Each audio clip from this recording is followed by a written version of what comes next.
Hello, my dear. I'll read a good night story to you. Here I have a book with an old novel. It's from Jane Austen, Pride and Prejudice.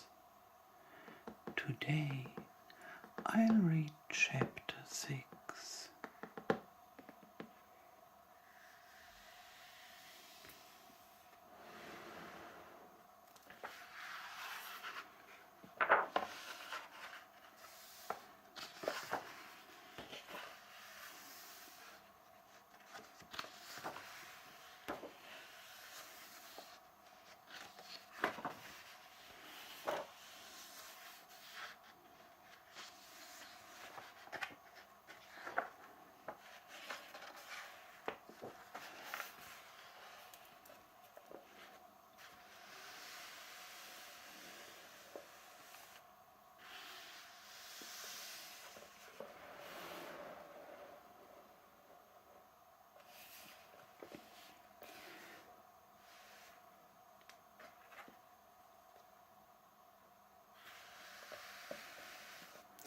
Chapter 6. The ladies of Longbourn soon waited on those of Netherfield. The visit was soon returned in due form. Miss Bennet's pleasing manners grew on the goodwill of Mrs. Hurst and Miss Bingley, and though the mother was found to be intolerable, and the younger sisters not worth speaking to, a wish of being better acquainted with them was expressed towards the two eldest. By Jane this attention was received with the greatest pleasure, but Elizabeth still saw superciliousness in their treatment of everybody, hardly expecting even her sister, and could not like them, though their kindness to Jane, such as it was, had a value as arising in all probability from the influence of their brother's admiration. It was generally evident, whenever they met, that he did admire her, and to her it was equally evident that Jane was yielding to the preference which she had begun to entertain for him from the first, and was in a way to be very much in love. But she considered with pleasure that it was not likely to be discovered by the world in general, since Jane united with great strength of feeling a composure of temper, and a uniform cheerfulness of manner, which would guard her from the suspicions of her impertinent. She mentioned this to her friend Miss Lucas. "It may perhaps be pleasant," replied Charlotte, "to be able to impose on the public in such a case, but it is sometimes a disadvantage to be so very guarded. If a woman conceals her affection with the same skill from the object of it, she may lose the opportunity of fixing him, and it will then be put poor consolation to believe the world equally in the dark. There is so much of gratitude or vanity in almost every attachment that it is not safe to leave any to itself. We can all begin freely. A slight preference is natural enough. But there are very few of us who have heart enough to be really in love without encouragement. In 9 cases out of 10, a woman had better show more affection than she feels. Bingley likes your sister undoubtedly, but he may never do more than like her, if she does not help him on. But she does help him on as much as her nature will allow. If I can perceive her regard for him, he must be a simpleton, indeed not to discover it too. Remember, Eliza, that he does not know Jane's disposition as you do. But if a woman is partial to a man and does not endeavor to conceal it, he must find it out. Perhaps he must, if he sees enough of her. But though Bingley and Jane meet tolerably often, it is never for many hours together, and as they always see each other in large mixed parties, it is impossible that every moment should be employed in conversing together. Jane should therefore make the most of every half hour in which she can command his attention. When she is secure of him, there will be more leisure for falling in love as much as she chooses. Your plan is a good one, replied Elizabeth, where nothing is in question but the desire of being well married, and if I were determined to get a rich husband, or any husband, I dare say I should adopt it. But these are not Jane's feelings. She is not acting by design. As yet she cannot even be certain of the degree of her own regard, nor of its reasonableness. She has known him only a fortnight. She danced 4 dances with him at Meridian. She saw him one morning at his own house, and has since dined with him in company 4 times. This is not quite enough to make her understand his character. Not as you represent it. Had she merrily dined with him, she might only have discovered whether he had a good appetite. But you must remember that 4 evenings have also been spent together, and 4 evenings may do a great deal. Yes, these 4 evenings have enabled them to ascertain that they both like Vin better than commerce. But with respect to any other leading characteristic, I do not imagine that much has been unfolded. Well, said Charlotte, I wish Jane success with all my heart, and if she were married to him tomorrow,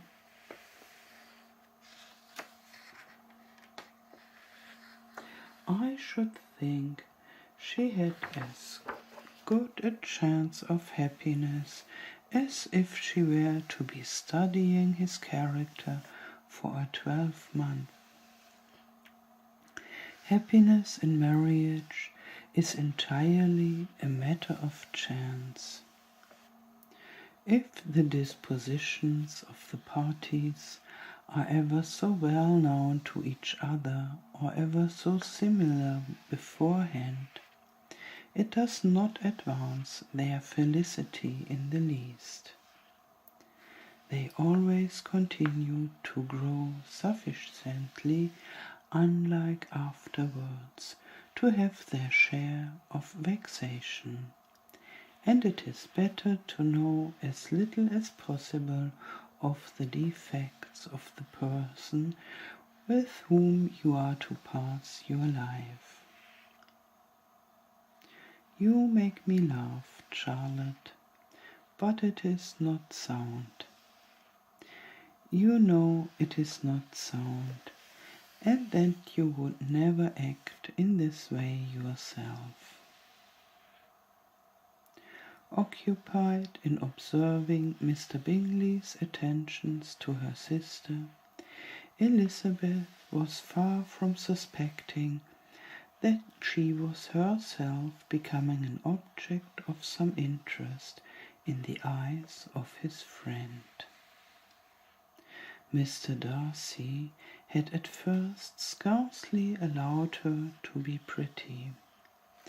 He had looked at her without admiration at the ball, and when they next met, he looked at her only to criticize.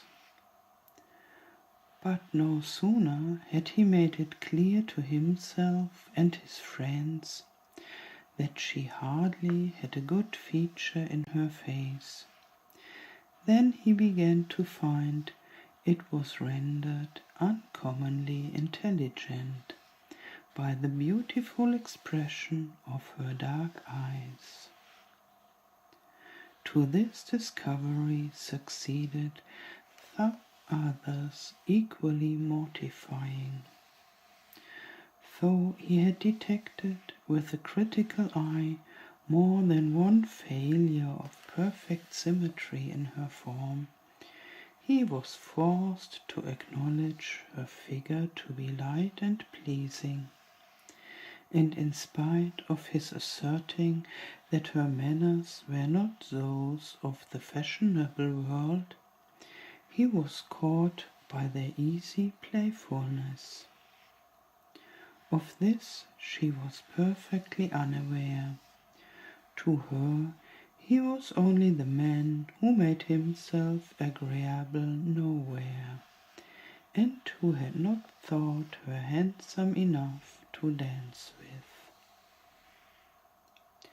He began to wish to know more of her, and as a step towards conversing with her himself, attended to her conversation with others.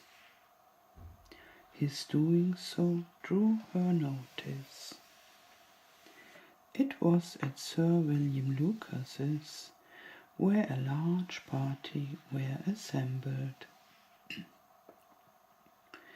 "What does Mr. Darcy mean," said she to Charlotte, "by listening to my conversation with Colonel Forster?" "That is a question which Mr. Darcy only can answer. But if he does it any more, I shall certainly let him know that I see what he is about. He has a very satirical eye, and if I do not begin by being impertinent myself, I shall soon grow afraid of him." On his approaching them soon afterwards, though without seeming to have any intention of speaking, Miss Lucas defied her friend to mention such a subject to him, which immediately provoking Elizabeth to do it, she turned to him and said, "Did you not think, Mr. Darcy, that I expressed myself uncommonly well just now, when I was teasing Colonel Forster to give us a ball at Meridian?" "With great energy, but it is always a subject which makes a lady energetic." You are severe on us. It will be her turn soon to be teased, said Miss Lucas. I am going to open the instrument, Eliza, and you know what follows? You are a very strange creature by way of a friend, always wanting me to play and sing before anybody and everybody. If my vanity had taken a musical turn, you would have been invaluable. But as it is, I would really rather not sit down before those who must be in the habit of hearing the very best performers. On Miss Lucas's persevering, however, she added, Very well, if it must be so, it must. And gravely glancing at Mr. Darcy, There is a fine old saying, which everybody here is of course familiar with. Keep your breath to cool your porridge, and I shall keep mine to swell my song. Her performance was pleasing, though by no means capital. After a song or two, and before she could reply to the entreaties of several that she would sing again, she was eagerly succeeded at the instrument by her sister Mary, who having, in consequence of being the only plain one in the family, worked hard for knowledge and accomplishments, was always impatient for display. Mary had neither genius nor taste, and though vanity had given her application, it had given her likewise a pedantic air,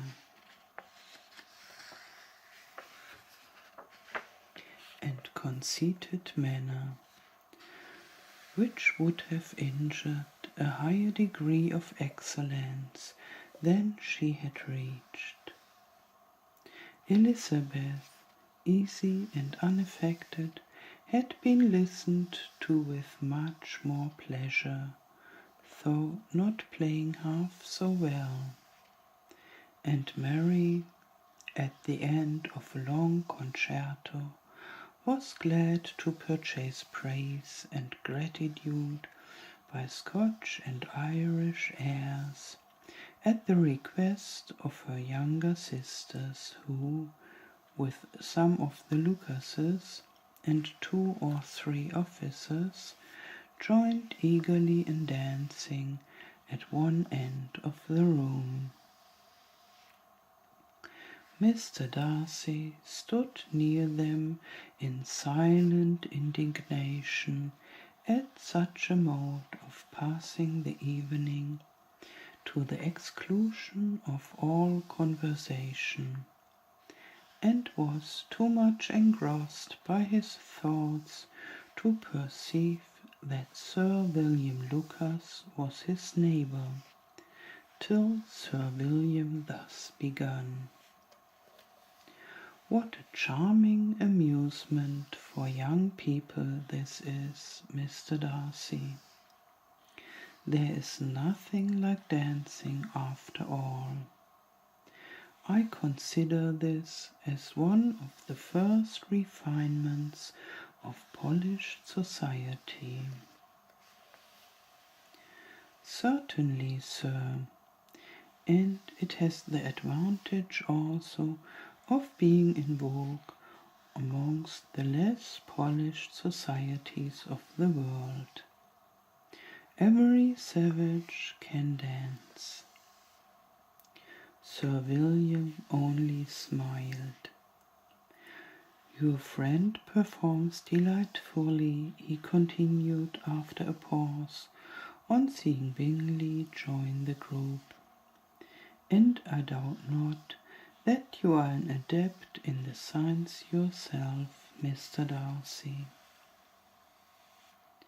You saw me dance at Meridian, I believe, sir.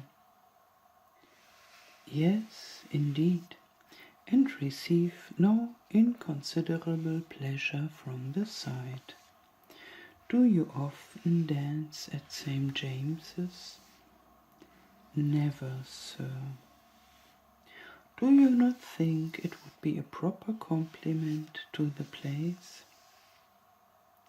It is a compliment which I never pay to any place, if I can avoid it. You have a house in town, I conclude. Mr. Darcy bowed. I had once had some thought of fixing in town myself, for I am fond of superior society. But I did not feel quite certain that the air of London would agree with Lady Lucas. He paused in hopes of an answer, but his companion was not disposed to make any, and Elizabeth, at that instant moving towards them, he was struck with the action of doing a very gallant thing, and called out to her, "My dear Miss Eliza, why are you not dancing?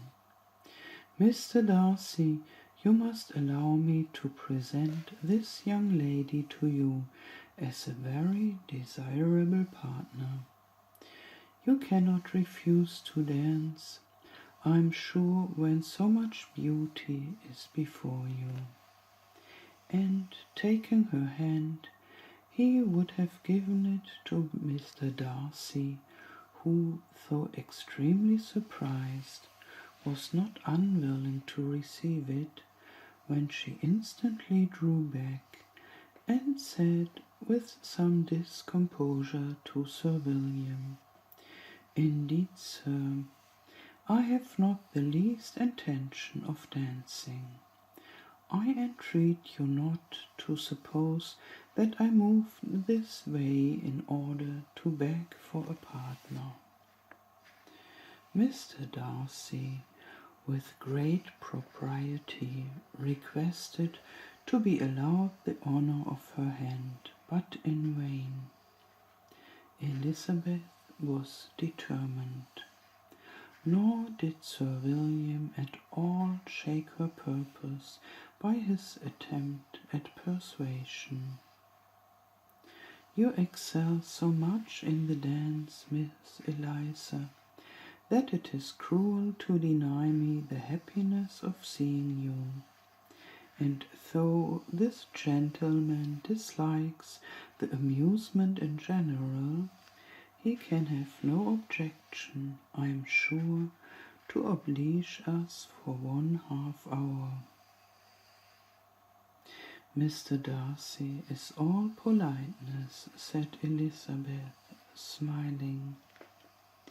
"He is indeed, but considering the inducement, my dear Miss Eliza, we cannot wonder at his complaisance, for who would object to such a partner?" Elizabeth looked archly and turned away. Her resistance had not injured her with the gentleman, and he was thinking of her with some complacency when thus accosted by Miss Bingley. "I can guess the subject of your reverie." "I should imagine not."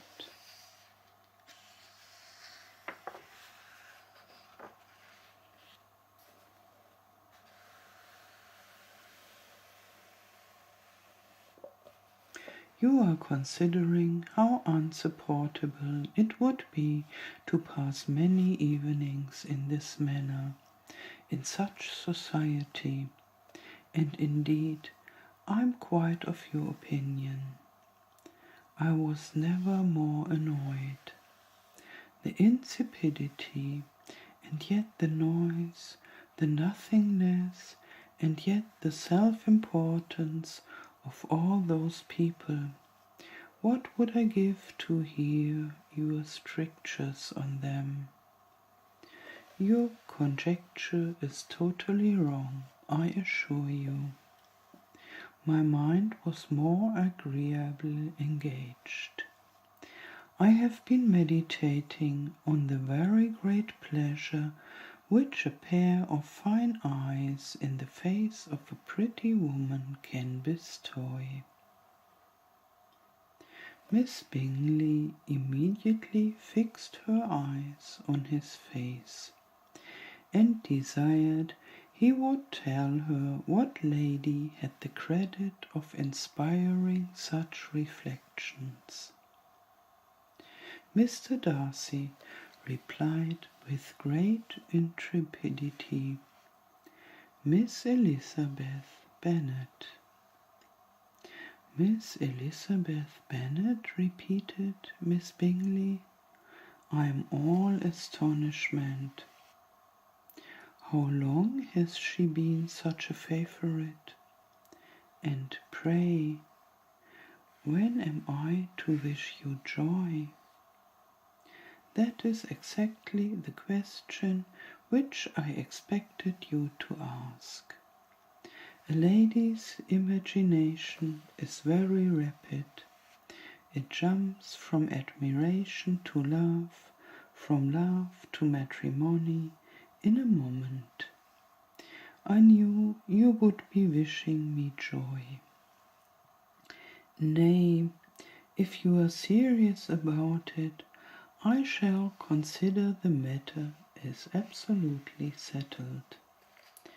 You will be having a charming mother-in-law indeed, and of course she will always be at Pemberley with you. He listened to her with perfect indifference, while she chose to entertain herself in this manner, and as his composure convinced her that all was safe, her wit flowed long.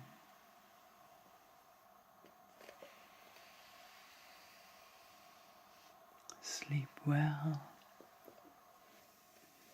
and have nice dreams.